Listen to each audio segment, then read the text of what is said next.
Та энэ бичлэгийг дуустал үзээрэй.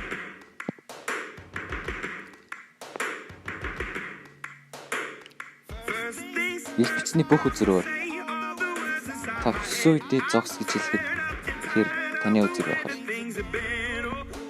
Тэс таны үзэр ямар ч үзэр байж байгаа. Жишээлбэл цэцгийн дөрөв. Их бичин цэцгийн дөрөвийг тань аваад үзрийн хаантай юм. Үзэр донд орсон. Мэдээж одоо байгаа дээдлийн үзэр цэцгийн дөрөв биш шүү дээ. Яг л цэцгийн дөрөв донд орсон байна. Гэтэл ил бичин хурууга дуурах төдийд л үзэр дэшээ гарч ирэх болно. Ил бичид хизээч өөрсдөө хэлбэрийг яаж хийснийг бидэнд хэлэх үзэггүй амтд. Харин бид тийм биш ээ. Та нарт яаж хийснээ удаанаар үзүүлье. Дурын нэг үзрийг аваад донд хийсэн.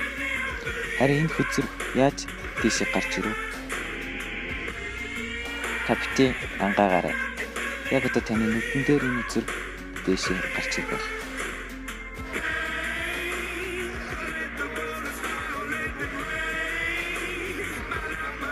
Харж байгаа биз? Оо, яаж вэ? Үзрийг дээрээс нь хоёрт хийлээ. Гэсэн ч өдөр дэшээ гарч ирэх. Харж байгаа биз?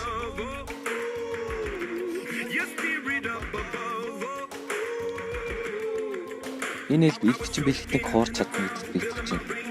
Харин таныг хуурч чадсан уу? Та комент хийчихээрэй.